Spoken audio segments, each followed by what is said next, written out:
സുധിയെ പറ്റിയ ബിഷപ്പ് പറയുന്ന ഒരു കാര്യം, മുൻപ് ബിഷപ്പിന്റെ ഒരു വോയിസ് പുറത്തു വന്നിരുന്നു. അന്ന് ബിഷപ്പിനെ കൺവിൻസ് ചെയ്യാൻ വേണ്ടി രേണു സുധി നേരിട്ട് അവിടെ പോയിരുന്നു. പോകുമ്പോൾ കുറച്ച് യൂട്യൂബേഴ്സിനെ തള്ളിക്കൊണ്ട് അങ്ങോട്ട് ചെന്നു എന്നാണ് അറിഞ്ഞിട്ടുള്ളത്. ഇപ്പോൾ അദ്ദേഹം തുറന്നു പറയുകയാണ് എന്താണ് സംഭവിച്ചത്, എന്തുകൊണ്ടാണ് ആ പേയ്മെന്റ് കൊടുത്തത്, അല്ലെങ്കിൽ ആ വസ്തു കൊടുത്തത് എന്താണ് എന്നുള്ളത് കൃത്യമായ വിവരണം ബിഷപ്പിന്റെ വാക്കുകളിൽ കൂടെ കേൾക്കാം. ബിഷപ്പിന്റെ വാക്കുകളിലേക്ക് പോകാം. മുൻപായിട്ട് ഒരു വാഹനാപകടത്തിൽ ഈ ലോകത്തിൽ നിന്ന് കടന്നുപോയി. ആ സമയത്ത് എൻ്റെ അടുത്ത സുഹൃത്തായിരിക്കുന്ന രാഹുൽ ഇരുമ്പുകുഴിയും മറ്റ് മാധ്യമ സുഹൃത്തുക്കളും എന്നെ നേരിൽ വന്ന് കാണുകയും ഞാൻ ഈ താമസിക്കുന്ന ദേശത്ത് എനിക്ക് കുടുംബസ്വത്തായി കുറേയധികം വസ്തു എൻ്റെ ഫാമിലി പ്രോപ്പർട്ടി എനിക്കുണ്ട്. അപ്പോൾ ഞാൻ പല ചാരിറ്റി വർക്കുകൾ ഇവിടെ ഈ നാടിന് വേണ്ടി ജാതി മത വർഗ്ഗ വർണ്ണ വ്യത്യാസമില്ലാതെ ചെയ്തുകൊണ്ടിരിക്കുന്നു. അങ്ങനെയുള്ള ആ വിവരം അവർക്ക് അറിയാവുന്ന കാരണത്താൽ അവരാണ് എന്നോട് വന്ന് ചോദിക്കുന്നത്. ഈ കൊല്ലം സുധിയുടെ 2 കുഞ്ഞുങ്ങൾ, പിതാവ് മരിച്ചുപോയി. അതിൽ കൊല്ലം സുധിയുടെ മൂത്ത മകന് അമ്മ നഷ്ടപ്പെട്ടതാണ്. അപ്പോൾ തീർത്തും അപ്പനും അമ്മയും ഇല്ലാത്ത ഒരു കുട്ടിയും, പിന്നെ ഈ രേണു സുധി എന്ന് പറയുന്ന ഈ സ്ത്രീക്കുണ്ടായ സുധിയിൽ കൂടെ ജനിച്ച ഋതുൽ എന്ന് പറയുന്ന ഒരു കുട്ടിക്കും കിടക്കാൻ സ്വന്തമായിട്ടൊരു വീടില്ല, വസ്തുവില്ല എന്ന് പറഞ്ഞപ്പോൾ ഒരു സഹായം ചെയ്യാമോ എന്ന് എന്നോട് ചോദിച്ചതനുസരിച്ച് ഞാൻ അതിന് തയ്യാറാവുകയും ചെയ്തു. അപ്പോൾ അതിന് മുൻപോട്ട് വന്നത് 24 ചാനലിൻ്റെ MD ബഹുമാന്യനായ ആർ ശ്രീകണ്ഠൻ നായർ സാറും അതിൻ്റെ വൈസ് പ്രസിഡന്റ് ആയിരിക്കുന്ന ബഹുമാന്യനായ ശ്രീ സി ഉണ്ണികൃഷ്ണൻ സാറുമാണ് എന്നെ ഈ കാര്യത്തിലേക്ക് വേണ്ട പ്രചോദനം നൽകി മുൻപോട്ട് കൊണ്ടുവന്നത്. അങ്ങനെയാണ് ഞാൻ ഈ കുഞ്ഞുങ്ങൾക്ക്, നിങ്ങൾ ഈ കാണുന്ന കരമടച്ച രസീത് ഇതിനകത്ത് കാണിക്കാം, കൊല്ലം സുധിയുടെ 2 മക്കളുടെ പേരിൽ വസ്തു നൽകി കരമടച്ചിരിക്കുന്ന, അവരുടെ പേരിൽ കരമടച്ചിരിക്കുന്ന രസീതാണ് എൻ്റെ കയ്യിലിരിക്കുന്നത്. ഞാൻ 2 കുഞ്ഞുങ്ങൾക്കായിട്ടാണ് വസ്തു നൽകിയിരിക്കുന്നത്. എന്ന് വെച്ചാൽ ഞാൻ എൻ്റെ എന്തോ ആവശ്യങ്ങൾക്കായിട്ടോ അല്ലെ എനിക്കെന്തോ ലഭിക്കുന്നതിന് വേണ്ടിയിട്ടോ സമൂഹത്തിൽ എനിക്കെന്തോ സ്ഥാനമാനങ്ങൾ ലഭിക്കുന്നതിന് വേണ്ടിയോ എൻ്റെ പേര് വലുതാകാനായിട്ടോ ഞാൻ സ്വയമേ ഉയരാൻ വേണ്ടിയിട്ടോ ചെയ്തു എന്നുള്ള രീതിയിൽ സംസാരങ്ങൾ സൈബറിടങ്ങളിൽ വന്നു. രണ്ടാമതായിട്ട് ഈ രേണു സുധി എന്ന് പറയുന്ന ഒരു സ്ത്രീയെ ഇദ്ദേഹം മരിച്ചു കഴിഞ്ഞ് ഈ ചാനലുകാരൊക്കെ ഇവിടെ വിളിച്ച് കൊണ്ടുവന്ന സമയത്താണ് ആ സ്ത്രീയെ ഞാൻ കാണുന്നത്, അവരുടെ പിതാവിനെ കാണുന്നത്. അവർ മറ്റു ജാതി മത വ്യത്യാസമില്ലായിരുന്നു. ക്രിസ്ത്യൻ, ഹിന്ദു, മുസ്ലിം എല്ലാവരും ഒരുമിച്ച് നിന്നുകൊണ്ട് KHDC എന്ന് പറയുന്ന ഫിറോസ് എന്ന് പറയുന്ന ഒരാളുടെ നേതൃത്വത്തിൽ ഫേസ്ബുക്ക് കൂട്ടായ്മയിലൂടെ ഇവർക്ക് ഈ വീട് വെച്ച് നൽകുകയാണ് ചെയ്തത്. ഈ രേണു സുധി അത് ചോദ്യം ചോദിച്ചാൽ സ്ക്രിപ്റ്റഡ് ചോദ്യം തന്നെയായിരുന്നു. രേണു സുധിയോട് ഒരാൾ വന്ന് ചോദിക്കുകയാണ്, അവരെവിടോ ഒരു ഓൺലൈൻ ചാനലിൽപ്പെട്ട ആൾ അവരുടെ അടുത്ത് വന്നിട്ട് അവരെവിടോ ഷൂട്ടിന് പോയി നിൽക്കുന്ന സമയത്താണ് എന്നെ ഒരു മാധ്യമ സുഹൃത്താണ് ഇവിടെ കൊണ്ട് കാണിച്ചത്. അവരവിടെ എവിടെ നിൽക്കുമ്പോൾ ഒരു യൂട്യൂബർ വന്നിട്ട് അവരോട് ചോദിക്കുന്നു, നിങ്ങൾ വീട് ചോരുന്നുണ്ടോ? ഞാൻ ചോദിക്കുന്നത്, ഇപ്പോൾ നിങ്ങൾ മാധ്യമ സുഹൃത്തുക്കൾ ഒരുമിച്ച് എന്നെ കാണാൻ വന്നു, നിങ്ങൾ വന്നിട്ട് എന്നോട് ചോദിക്കുന്നത് എൻ്റെ വീട് ചോരുന്നുണ്ടോ എന്നാണോ? ഇത് സ്ക്രിപ്റ്റഡ് ആണ്. സൈബർ ഇടങ്ങളിൽ ആക്രമിക്കാൻ ആദരണീയരായ സമൂഹത്തിൽ ജീവിക്കുന്ന പലരെയും കരിവാരി പുരട്ടുവാൻ തക്കവണ്ണം അവരിപ്പോൾ ബിഗ് ബോസിലേക്ക് പോകാനായിട്ട് ഏറെക്കുറെ എല്ലാം ധാരണയായി നിൽക്കുകയാണ്. അപ്പോൾ അവർക്കൊരു സമൂഹത്തിൽ എപ്പോഴും ഇങ്ങനെ സോഷ്യൽ മീഡിയയിൽ നിറഞ്ഞു നിൽക്കുവാൻ വേണ്ടി ആദരണീയരായ സമൂഹത്തിൽ ജീവിക്കുന്ന ഒരുപാട് പേരെ കരിവാരി ചേർത്ത് ഇങ്ങനെ സമൂഹത്തിൽ അവർക്കൊരു ഫെയിം ഇങ്ങനെ നിലനിർത്തിക്കൊണ്ട് പോകാൻ വേണ്ടി ഇത്യാദി ക്വസ്റ്റ്യൻസ് സമൂഹത്തിൽ കൊണ്ടുവന്ന് അനേകരെ മുറിവേൽപ്പിക്കുന്നു. എന്നാൽ ഞാൻ മനസ്സിലാക്കിയത് അവരുടെ വീടിന് ഗ്ലാസ് ഇട്ട സ്ഥലത്തുകൂടെ എയർ സർക്കുലേറ്റ് ചെയ്യുവാനായിട്ട് ഒരു കൂര പോലെ സ്ഥലമുണ്ട്, ആ വീട് കണ്ടാൽ അറിയാം. അവിടെ കാറ്റ് കയറുവാനായിട്ട്, എയർ സർക്കുലേറ്റ് ചെയ്ത് പോകാനായിട്ട് അവരവിടെ ഗ്യാപ്പ് ഇട്ടിരുന്നു. മഴ പെയ്തപ്പോൾ ശക്തമായ ചാറ്റിൽ ഈ നാട്ടിൽ പറയും, മലബാർ മേഖലയിൽ ശീതൽ എന്ന് പറയും, അങ്ങനെ പല വാക്കുകൾ പല നാട്ടിൽ പറയും. അങ്ങനെ അവർ വീട്ടിലേക്ക് മഴ പെയ്തപ്പോൾ വെള്ളം ചാറി ഇറങ്ങിയിട്ടുണ്ടാവാം, ഇല്ലെന്ന് പറയാൻ എനിക്ക് അങ്ങനെ പറ്റും, ഞാൻ അവർ വീട്ടിൽ പോകാറില്ല. അതുകൊണ്ട് ദയവായിട്ട് ഇങ്ങനെയുള്ള കാര്യങ്ങൾ നമുക്ക് മുളയിലെ നുള്ളി മാറ്റിയിട്ട് സമൂഹത്തിൽ നല്ല കാര്യങ്ങൾ, ഇവരിപ്പോൾ സോഷ്യൽ മീഡിയ ഇൻഫ്ലുവൻസർ ഇവരെ ഒരിക്കലും വിളിക്കാൻ കഴിയത്തില്ല. സോഷ്യൽ മീഡിയ ഇൻഫ്ലുവൻസർ അല്ല ഇവർ. സമൂഹത്തിൽ കോമാളിത്തരങ്ങൾ കാണിക്കുന്ന ഒരു സംഘത്തെ വാർത്തെടുക്കുകയാണ് ഇന്ന് കേരള സമൂഹത്തിന് ആവശ്യം. രേണു സുധിയെ വെച്ച് ഞാൻ മാർക്കറ്റ് ചെയ്യുന്നു അവരോട് ഒരു 2 മാസം മുമ്പ് ഏതോ ഒരാൾ ചോദിച്ചൊരു യൂട്യൂബ്, ഇതെല്ലാം സ്ക്രിപ്റ്റഡ് ആണ്. സ്ക്രിപ്റ്റഡ് ആയിട്ട് കൊണ്ടുവന്ന് പലരെയും കരിവാരി സമൂഹത്തിൽ തേക്കാൻ വേണ്ടി സ്ക്രിപ്റ്റഡ് ആയിട്ടുള്ള കുറേ കാര്യങ്ങൾ, PR വർക്കിന്റെ ഭാഗമാണിത്. ഇപ്പോൾ ബിഗ് ബോസിലേക്ക് ഇവർക്ക് പോകണമെന്നുണ്ടെങ്കിൽ ഇവർക്ക് കുറേ ഇങ്ങനെ സമൂഹത്തിൽ ഇങ്ങനെ ഓൺലൈനിൽ ഇതൊന്നും അധിക നാൾ നിൽക്കത്തില്ലെന്നുള്ളത് എനിക്ക് നല്ലതുപോലെ അറിയാം. പഴയ ഒരു പുരാണമല്ല, പഴയ പ്രായമുള്ള ആൾക്കാർ പറയുന്നൊരു കാര്യം, താണ നിലത്തെ നീരോടു അവിടെ ദൈവം തുണ ചെയ്യൂ. എവിടെ മനുഷ്യർക്ക് താഴ്മയും വിനയവും സ്നേഹവും കരുണയും ആർദ്രതയും ഉണ്ടോ അവിടെ ആ മനുഷ്യൻ ഉയർത്തപ്പെടും, അവിടെ ആ മനുഷ്യന് അനുഗ്രഹം ഉണ്ടാകും, അവിടെ ആ മനുഷ്യന്റെ കുടുംബം വിജയിക്കും, ആ വ്യക്തി ജീവിതം അനുഗ്രഹിക്കപ്പെടും, ആ വ്യക്തിക്ക് വലിയ മാറ്റം സമൂഹത്തിലുണ്ടാകും. ഇതൊക്കെ നിങ്ങൾ സമൂഹത്തിൽ കൊടുക്കേണ്ട വാർത്തകളാണ്.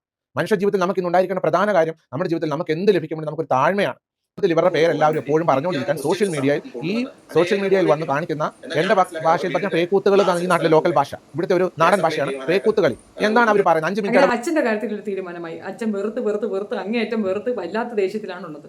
അപ്പോൾ പുള്ളിയോട് ഇത് ആരോ പോയി പറഞ്ഞു കൊടുത്തിട്ടുണ്ട്, അതായത് ബിഗ് ബോസിലേക്ക് പോകണമെന്നുണ്ടെങ്കിൽ സോഷ്യൽ മീഡിയയിൽ ആക്റ്റീവായി നിൽക്കണം, അങ്ങനെയൊക്കെ ഉണ്ട്. അപ്പോൾ ബിഗ് ബോസിൽ പോയി എല്ലാവരും അങ്ങനെയാണോ? അതൊന്നുമല്ല. ഇനി അടുത്ത രക്ഷപ്പെടൽ വർത്തമാനം കൊണ്ട് വന്നതാണ്, ഒന്നുമല്ല. ഈ സ്ത്രീക്ക് അല്പന ഐശ്വര്യം കിട്ടുമ്പോൾ അർദ്ധരാത്രി കുട പിടിക്കുന്ന ഒരു ടൈം തന്നെയാണുള്ളത്. വളരെ വിഷമത്തോടു കൂടി പറയട്ടെ, ഫിറോസിക്കായും ബാക്കിയുള്ള ആൾക്കാരും ഇതിൽ നിന്ന് പിൻവാങ്ങുമ്പോൾ അവർ നേരിട്ട അപമാനം, അവർ നേരിട്ട ആ ഒരു എന്താ പറയുക, അവഹേളനം, അത് പൂർണ്ണമായ അർത്ഥത്തിൽ ഉൾക്കൊണ്ടുകൊണ്ട് പറയട്ടെ, ഒത്തിരി പേർക്ക് സഹായഹസ്തമാകേണ്ടിയിരുന്ന ഒരു വ്യക്തിയെയാണ് ഇത്രയധികം മനസ്സ് മടുപ്പിക്കുന്ന രീതിയിലേക്ക് കൊണ്ടെത്തിക്കുകയും അദ്ദേഹത്തിനെ കൊണ്ട് ഈ രീതിയിലൊരു ഡിസിഷൻ എടുപ്പിക്കുകയും ചെയ്തിട്ടുള്ളത്. ഇനി ഈ ഫാദറിൻ്റെ കേസും അത് തന്നെ, ഒരുപാട് അവകാശികൾ, അതായത് ഇതുപോലെ പ്രോബ്ലം അനുഭവിക്കുന്ന, ഇപ്പോൾ സുഖമില്ലാത്ത ഒരു അമ്മയെ ഞാൻ പരിചയപ്പെട്ടിട്ടുണ്ടായിരുന്നു. ഞാൻ സത്യത്തിൽ ഫാദറിനെ കാണാനിരിക്കുകയായിരുന്നു. 2 സെന്റ് കൊടുത്താൽ 2 സെന്റിൽ ഒരു കൊച്ചു മാടം, 1,00,000 രൂപ ചിലവാക്കിക്കൊണ്ട് ഒരു കുഞ്ഞി മാടം വെച്ച് കൊടുത്താലും മതിയാകും എന്നുള്ള ടൈം ഉണ്ടായിരുന്നു. പക്ഷെ ഇനി അദ്ദേഹം ആർക്കും ഒരു സെന്റും കൊടുക്കുകയില്ല, ഒരാളെയും സഹായിക്കുകയില്ല, ഒരാളെയും സപ്പോർട്ട് ചെയ്യില്ല എന്നൊരു അവസ്ഥയിലേക്ക് അവർ തീരുമാനം എടുത്തിട്ടുണ്ടെങ്കിൽ അതിന് പൂർണ്ണ ഉത്തരവാദിത്തമാണ് സുധിയാണ്. നമ്മളിപ്പോഴും രേണു സുധി എന്ന് തന്നെ പറയുന്നത്. ഞാൻ ഈ ഇടയ്ക്ക് ഒരു വീഡിയോ വേറെ കണ്ടിരുന്നു, വീണയുടെ കാര്യം. ശരിയാണ്, വീണ വന്ന് പറയുന്നതൊക്കെ ഉണ്ട്. പക്ഷേ വീണ ഇപ്പം നടത്തിയ ഒരു ഇൻ്റർവ്യൂ, അതിൻ്റെ വീണ പറയുന്നതൊന്നും ഉൾക്കൊള്ളാൻ കുറച്ച് ബുദ്ധിമുട്ടുണ്ട്. കാരണം വീണയും സുധിയും തമ്മിൽ നല്ലൊരു ഹെൽത്തി റിലേഷൻഷിപ്പ് ആയിരുന്നില്ല എന്ന് തന്നെയാണ് അവരുടെ ഒരു വാക്കുകളിൽ നിന്ന് വ്യക്തമാകുന്നത്. ആ റിലേഷൻഷിപ്പ് ഹൈജാക്ക് ചെയ്ത് രേഷ്മ എടുത്തു എന്ന് പറയുന്നതിൽ തെറ്റൊന്നുമില്ല. കാരണം അവൻ്റെ കുട്ടിയെയോ അവൻ്റെ വീട്ടുകാരെയോ നോക്കാത്ത വീണയ്ക്ക് അത് അർഹിക്കുന്നില്ല എന്ന് തന്നെയാണ് എനിക്ക് മനസ്സിലായിട്ടുള്ളത്. അപ്പം ആ ഒരു കാര്യത്തിൽ എനിക്ക് രേഷ്മയെ കുറ്റപ്പെടുത്താനാകത്തില്ല. ഇനി രേഷ്മ പ്രതീഷിനെയാണ് കണ്ടുവച്ചിരിക്കുന്നത്. പ്രതീഷുമായിട്ട് പ്രണയമാകും. പ്രതീഷുമായി പ്രണയമാകാൻ പോകുന്ന സ്ഥലവും പുറത്തല്ല, നമ്മുടെ ബിഗ് ബോസ് ആണ്. ഓയോ റൂം ബുക്ക് ചെയ്യാം നമുക്ക് കൂടിയ ശീഘ്രം. നമ്മൾ ഈ വർഷത്തെ ബിഗ് ബോസിൽ നമ്മൾ കാണാൻ പോകുന്ന ജാസ്മിൻ ഗബ്രി എന്ന് പറയുന്നത് ഈ രേണുവും പ്രതീഷുമായിരിക്കും. എന്തായാലും പ്രതീഷിൻ്റെ ഭാര്യ സൂക്ഷിച്ചോ. പിന്നെ അത്യാവശ്യത്തിൽ കൂടുതൽ തൊലിക്കെട്ടി ആ പെണ്ണിനുണ്ടെന്നാണ് ഞാൻ മനസ്സിലാക്കുന്നത്. നമ്മുടെ ഇവരുണ്ടല്ലോ ഈ രാഹുൽ ഈശ്വറിൻ്റെ പെണ്ണ് പ്രദീപ, അവരിതുപോലെ തന്നെയായിരുന്നു. അപ്പം അങ്ങനെ ഒരു തുലിക്കെട്ടിയൊക്കെ ഉണ്ടെങ്കിൽ അത് സഹിക്കാൻ പറ്റും. അല്ലാത്ത പക്ഷം ഇത് വല്ലാത്തൊരു വൃത്തികളിലേക്കാണ് പോകുന്നത്. ഇദ്ദേഹത്തിൻ്റെ വീഡിയോ കണ്ടപ്പോൾ എനിക്കിത് പബ്ലിക്കിൽ കൊണ്ടുവന്ന് തരണമെന്ന് തോന്നി. ഞാനിത് പറയാനുണ്ടായ കാരണം കൂടെ ഞാൻ പറയാം. എന്തുകൊണ്ടാണ് തനുജയൊക്കെ പോലുള്ളവരെ ഞാൻ എതിർക്കുന്നതെന്നുള്ള തെളിവാണ് ഈ പറയുന്നത്. കൈകാല ആരോഗ്യമുള്ളത്, ഇതിൽ ഫാദർ വ്യക്തമായി പറയുന്നത് ആരോഗ്യമുള്ളവളല്ലേ, ആരോഗ്യമുള്ളവർക്ക് എന്തിനാണ് നമ്മൾ കൊടുക്കുന്നത്? നിങ്ങൾ അത് മനസ്സിലാക്കൂ. ആരോഗ്യമുള്ള ഒരാൾക്കും ഒരു രീതിയിൽ നമ്മൾ സപ്പോർട്ട് ചെയ്യരുത്. നല്ല ആരോഗ്യമുള്ള പൂർണ്ണ ആരോഗ്യവതിയായ ഈ രേഷ്മയ്ക്ക് എന്തിന് നിങ്ങൾ ഈ സപ്പോർട്ട് ചെയ്തു? അതുകൊണ്ടല്ലേ ഇപ്പോൾ ഇത് നേരിടേണ്ടി വന്നത്. ഇതേപോലെ തന്നെയാണ് തനുജി. നല്ല ആരോഗ്യമുള്ള സ്ത്രീയാണ്. കുട്ടിയെ ഗവൺമെൻറ് സ്കൂളിൽ വിട്ട് പഠിപ്പിക്കുക എന്നുള്ളതേ ഉള്ളൂ. ഏതെങ്കിലും വീട്ടു ജോലിക്ക് പോയി മിറ്റം അടിച്ചു കൊടുത്താൽ മാസം 5000 രൂപ കിട്ടും. അമ്മാതിരി തൊഴിലിന് അത്രയും സാധ്യതയുള്ളൊരു മേഖലയിൽ വീട്ടു ജോലിക്ക് തന്നെ ആളില്ലാതെ അലയുന്ന ഒരു അവസരത്തിൽ ഇവളെ കൊണ്ട് ഒരു പണിയും പറ്റത്തില്ല, ഇരുന്ന് കൊണ്ട് പാട്ട് പാടിയ കാശുണ്ടാക്കുള്ളൂ എന്ന് പറയുന്നത് ധാർഷ്ട്യമാണ്. ആ ധാർഷ്ട്യ മനോഭാവം ഉണ്ടാക്കി കൊടുക്കുന്നത് നിങ്ങളാണ്, നിങ്ങൾ ഓരോരുത്തരുമാണ്. അത് നിങ്ങൾക്ക് മനസ്സിലാകാത്തത് കൊണ്ടാണ്. അതുകൊണ്ടാണ് നമ്മൾ വീണ്ടും വീണ്ടും ഈ കാര്യം പറയുന്നത്. ഇനിയിപ്പോൾ നിങ്ങൾ എല്ലാവരുടെ പൈസയൊക്കെ പിരിച്ചിട്ട് അവർക്ക് വീട് വെച്ച് നോക്കൂ.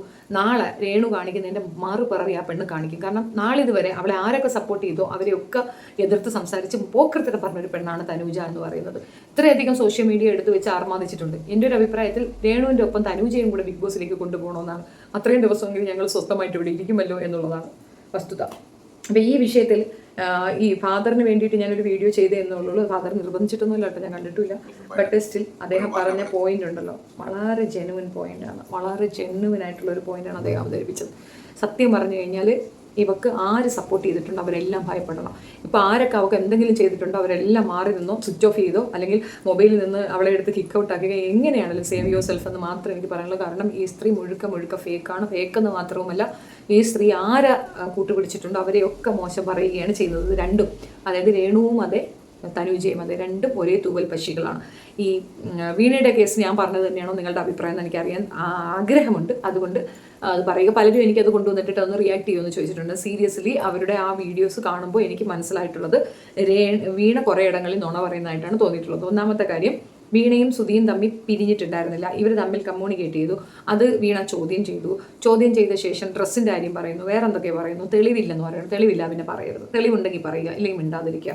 പിന്നെ രണ്ടാമത്, അവർ തമ്മിൽ അങ്ങനെ ഒരു ലിങ്ക് വന്നപ്പോൾ അവൾ മറ്റേ കിച്ചുവിനെ നോക്കുന്നുണ്ടായിരുന്നു എന്നുള്ളതാണ്. അവളും പരാതി പറഞ്ഞു എന്ന് പറയുന്നു. ആരെ? മൂത്ത കുട്ടിയെ നോക്കുന്ന ഒരു ബുദ്ധിമുട്ടാണെന്ന്. അപ്പം അവൻ്റെ ഫസ്റ്റ് കൺസേൺ മൂത്ത കുട്ടി തന്നെയാണ് എന്നുള്ളത് വ്യക്തം. ഇനി അയാളുടെ ഒരു ക്യാരക്ടർ അസാസിനേഷൻ ഒന്നും ചെയ്തിട്ട് പ്രയോജനമുണ്ടെന്ന് എനിക്ക് തോന്നുന്നില്ല. കള്ളുകുടിയനാണെന്നൊക്കെ അറിയാം, കുറച്ച് ഫിനാൻഷ്യൽ ഇഷ്യൂസ് ഉണ്ടെന്നും അറിയാം. എന്നാലും മരിച്ചു പോയി, ആ പയ്യൻ അത് ബാധിക്കപ്പെടുമെന്നുള്ളത് കൊണ്ട്, നമ്മളൊക്കെ ഒരുപാട് സ്നേഹിച്ചൊരു കുട്ടിയാണെന്നുള്ളത് കൊണ്ട് തന്നെ ദയവ് ചെയ്തിട്ട് ഇനി അതിനെപ്പറ്റി കൂടുതൽ ഇമ്പോർട്ടൻസ് കൊടുക്കാൻ എനിക്ക് താല്പര്യമില്ല. വീണ പറയേണ്ടത് പറഞ്ഞു. കാരണം വീണ രണ്ടാമത്തെ ഭാര്യ തന്നെയാണ്, മൂന്നാമതാണ് ഇവള്. അപ്പോൾ അത് പറയാമല്ലോ. പിന്നീട് വിവാഹം കഴിഞ്ഞു, വിവാഹമോചനം കഴിഞ്ഞു, രേഷ്മയായിട്ട് മുൻപോട്ട് പോയിക്കൊണ്ടിരിക്കുമ്പോൾ വീണ്ടും സുധി വന്ന് അവളടുത്ത് സംസാരിച്ചു എന്ന് പറയുന്നത് എനിക്ക് വിശ്വാസയോഗ്യതയുള്ളതായിട്ട് തോന്നിയില്ല. അതുകൊണ്ടാണ് ഞാൻ പറയുന്നത്.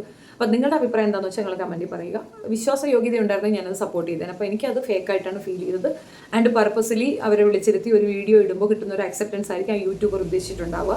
വോയിസ് ഈസ് നോട്ട് ക്ലിയർ, അതും എൻ്റെ ഒരു ഇറിറ്റേഷൻ ഉണ്ട്. ആകെ മൊത്തത്തിൽ എനിക്ക് ആ ഒരു അഭിപ്രായം ഇല്ലാത്തത് കൊണ്ടാണ് ഞാനതിനെ പാസ്സാക്കുന്നത്. അപ്പോൾ നിങ്ങൾക്ക് താല്പര്യമാണ് അത് റിയാക്ട് ചെയ്യണമെന്നുണ്ടെങ്കിൽ മാത്രം കമൻറ്റിൽ പറയുക. I'll do react. ഇത് സങ്കടമായി പോയി. അച്ഛനക്ക് ക്ഷമിക്കാനുള്ള മനസ്സുണ്ടാവട്ടെ. തെറ്റുകൾ വരാം, ഇനി ആവർത്തിക്കപ്പെടാതിരിക്കാൻ ശ്രദ്ധിക്കുകയാണ് വേണ്ടത്. മറ്റുള്ളവർക്ക് കൊടുക്കുമ്പോൾ പാത്രം അറിഞ്ഞ് ദാനം ചെയ്യണമെന്ന് യേശപ്പൻ പറഞ്ഞതുപോലെ കേൾക്കുക. ഹാലേലൂയ, സ്തോത്രം കർത്താവേ. അത്രയും അത് പറയാനുള്ളൂ. Thank you. വീഡിയോ ഇഷ്ടപ്പെട്ടാണെങ്കിൽ like, share and subscribe my channel. Thank U.